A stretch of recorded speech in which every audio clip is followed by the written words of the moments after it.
नमस्कार दोस्तों, आज की वीडियो में हम सोमवती अमावस्या की कथा सुनाएंगे।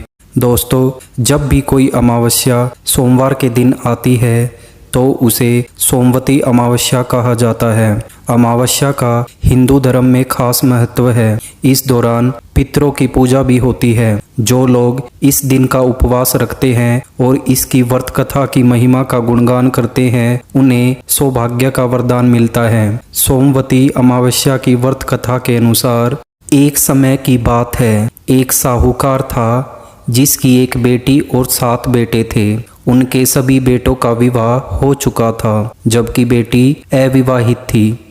इस बात से साहूकार और उसकी पत्नी बहुत परेशान थे। साहूकार एक साधु का भक्त था जो अक्सर भिक्षा लेने और उन्हें आशीर्वाद देने के लिए उनके घर आता था। साहूकार की पत्नी ने देखा कि साधु ने उनकी सभी बहुओं को समृद्ध जीवन का आशीर्वाद दिया, लेकिन उन्होंने कभी भी उनकी बेटी को आशीर्वाद नहीं दिया। इसके बारे में जब उन्होंने साधु से पूछा तो वे बिना कुछ कहे वहां से चले गए। इससे साहूकार की पत्नी का शक और बढ़ गया।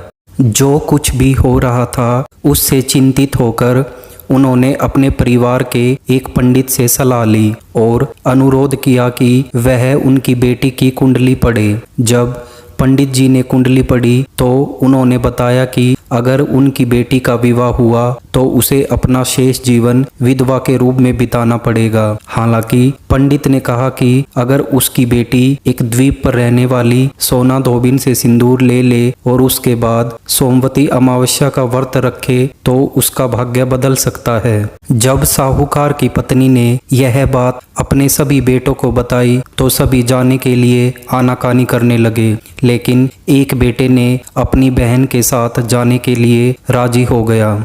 साहूकार की बेटी और उसका भाई समुद्र तट की ओर चल पड़े और समुद्र पार करने के तरीकों की तलाश करने लगे। उस दौरान उन्होंने देखा कि वहां एक गिद्ध का घोंसला था, जहां पर कुछ गिद्ध रह रहे थे और एक सांप पेड़ पर चढ़ गया और गिद्ध द्वारा दिए गए सभी अंडों को खा गया, जबकि अन्य गिद्ध भोजन की तलाश में थे। सांप के इस नियमित व्यवहार से गिद्ध का परिवार तबाह हो रहा था। इसके बाद लड़की ने जब खतरे को देखा तो उसने अपने भाई से बोला, तो उसके भाई ने उस सांप को मार डाला और गिद्धों को उस परेशानी से मुक्त कराया। इससे गिद्ध बहुत खुश हुए और समुद्र पार करने और द्वीप पर पहुंचाने में उनकी सहायता की।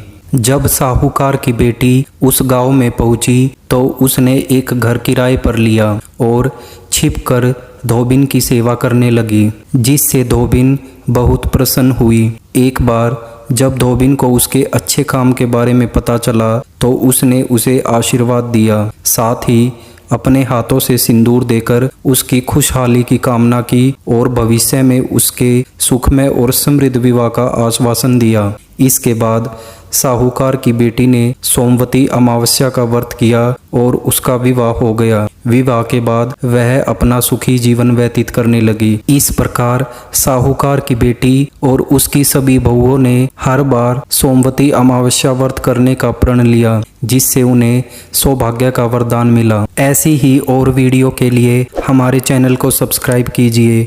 मिलते हैं अगली वीडियो में। धन्यवाद।